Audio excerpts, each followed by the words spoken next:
Hello दोस्तों, आज हम आपको बताएंगे सिद्ध कीजिए कि रूट 2 एक अपरिमेय संख्या है। तो इसके लिए हम पहले लिखेंगे माना कि रूट 2 एक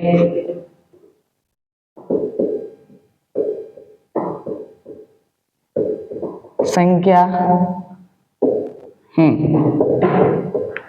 इसके बाद हम इसको एक समीकरण के रूप में लिखेंगे, जैसे कि रूट 2 बराबर a बटा b। कोष्टक में लिखेंगे चूंकि लगा के a व b सह अभाज्य संख्या है। आपने ये तो सुना होगा कि भाज्य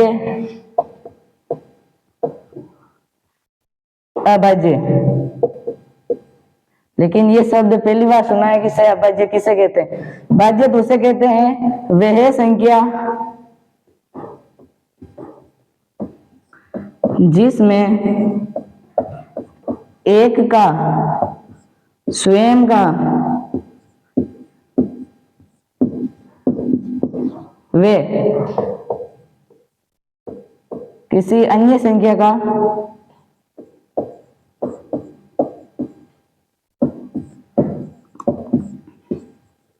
भाग जाता हो,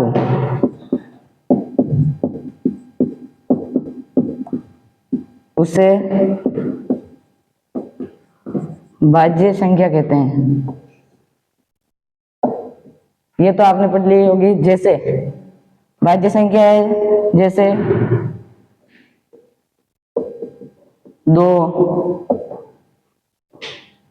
2 भाज्य संख्या नहीं कह सकते हैं, इसका भाग किसी एक किसी अदर संख्या में नहीं जाता, इसलिए 4, 8, 6 ऐसी अनेकों संख्या है जिनका भाग स्वयं के अलावा किसी और के अन्य में भी जाता है। अब बताएंगे हम अभाज्य संख्या।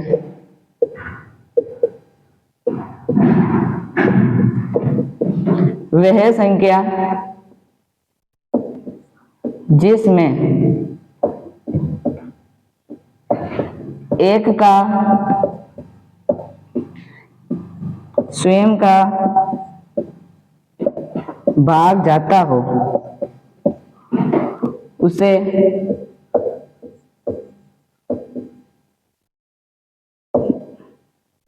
भाज्य संख्या कहते हैं। अभाज्य संख्या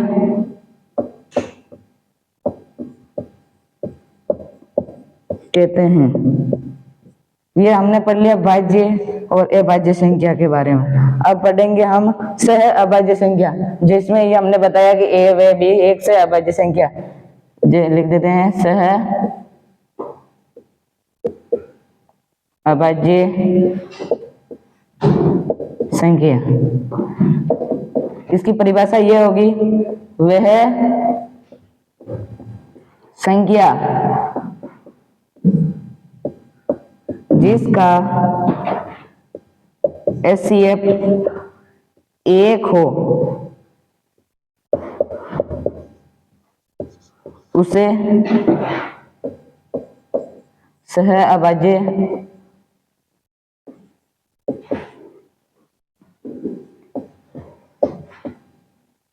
संख्या कहते हैं। इसमें हमने भाज्य संख्या में उदाहरण नहीं लिखे, जैसे अभाज्य संख्या के उदाहरण हो गए 2, 3, 5, 7 ऐसे अनेकों संख्या। और से अभाज्य संख्या जिसका HCF लिखाने पर एक ही आता है, जैसे उदाहरण के लिए बीजीय व्यंजन।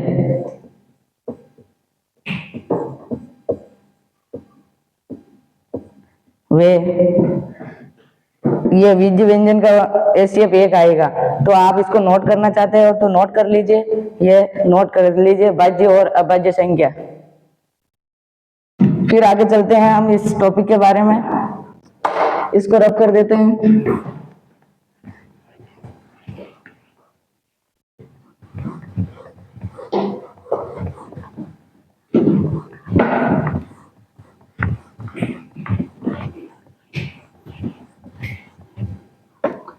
अब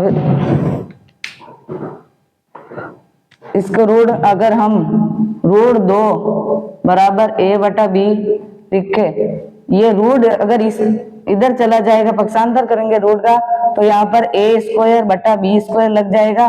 और यहाँ पर हम लिख सकते हैं वर्गों का, यहाँ पर लिख सकते हैं वर्गों का कोई वर्ग का टुकड़े करने पर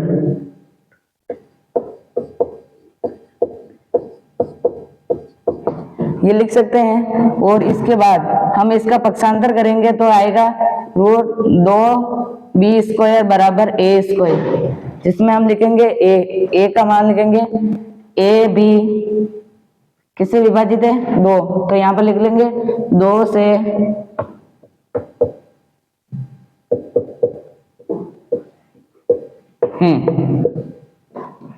ये लिख लिया। फिर करेंगे हम यहाँ पर स्क्वायर लगा देना,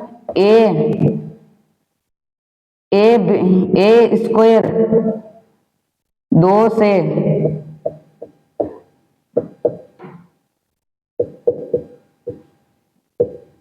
इसको समीकरण नंबर 1 मान लेंगे हम। फिर आगे करेंगे इसका मान इसके बराबर कर देंगे a स्क्वायर बराबर c कोई पूर्णांक है, कोई हमने एक पूर्णांक मान लिया, c कोई पूर्णांक मान लिया।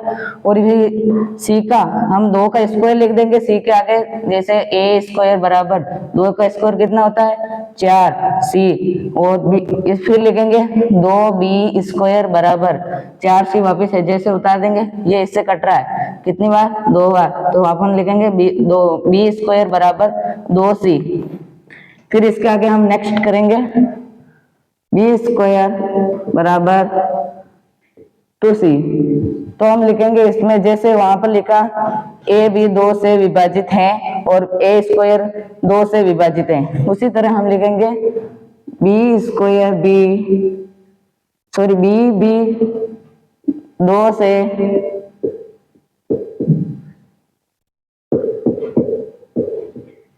है, इसको समीकरण नंबर 2 मान लेंगे। और b स्क्वायर 2 से विभाजित है, इसको ऐसे मान लेंगे। फिर हम लिखेंगे नीचे समीकरण 1 व 2 से हमें प्राप्त हुआ है, ये लिखेंगे। फिर इसके आगे लिखेंगे a व b कोई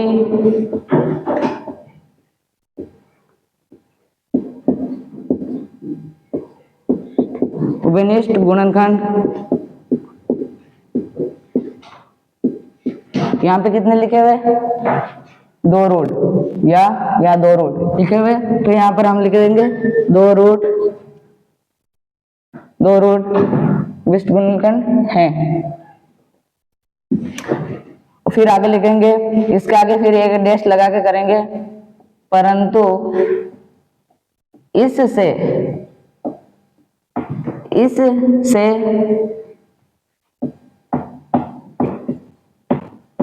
इस तथ्य का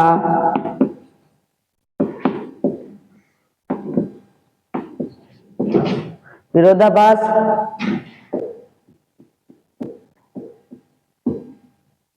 प्राप्त हुआ है कि इसका विरोधाभास है ना, वो हमें प्राप्त हुआ है कि रूट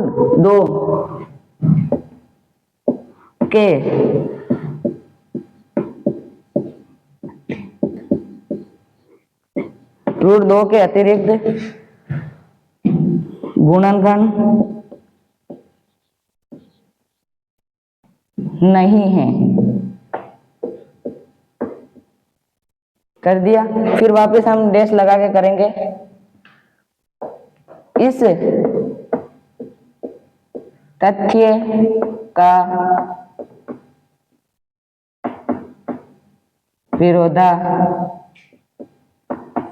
विरोधाभास प्राप्त हुआ है कि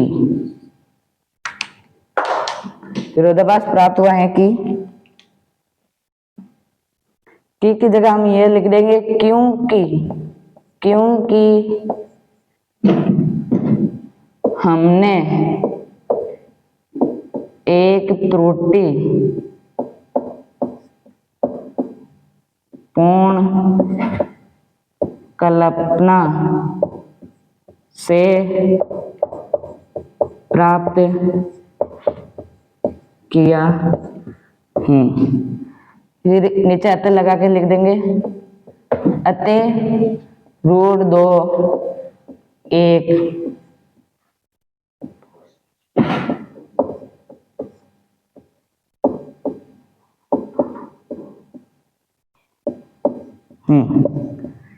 इसको आप उतारना चाहे तो उतार सकते हैं। अगर मेरे वीडियो को लाइक करिए और सब्सक्राइब करिए।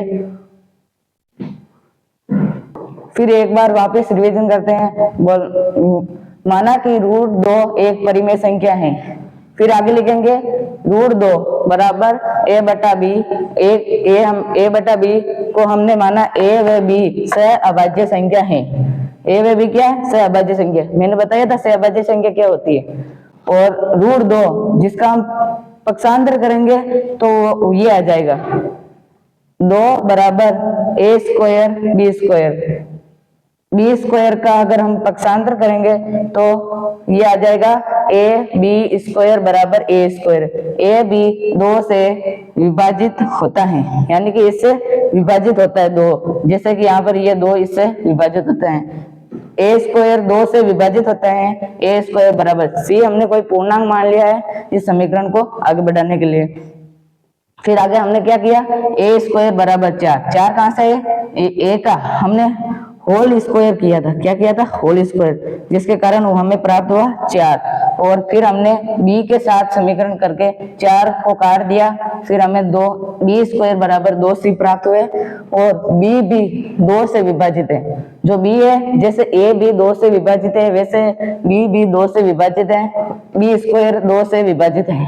समीकरण 1 व 2 से हमें प्राप्त हुआ। समीकरण 1 व 2 से हमें प्राप्त हुआ है a व b कोई उभयस्थ गुणनखंड है। a b क्या है? कोई उभयस्थ गुणनखंड है। उभयस्थ गुणनखंड √2 है। परंतु इससे इस तथ्य का विरोधाभास प्राप्त हुआ है कि √2 के अतिरिक्त गुणनखंड नहीं है। इस तथ्य का फिर हम वापस इस लाइन को दोहराते हुए वापस करेंगे ताकि हमारा कोई पाव नंबर ना काट सके। इस तथ्य का विरोधाभास प्राप्त हुआ है क्योंकि हमने एक त्रुटिपूर्ण कल्पना से प्राप्त किया है। क्या प्राप्त किया है? √2 एक अपरिमेय संख्या है। तो अगर हमारा वीडियो अच्छा लगे तो लाइक एंड सब्सक्राइब शेयर कीजिए। धन्यवाद।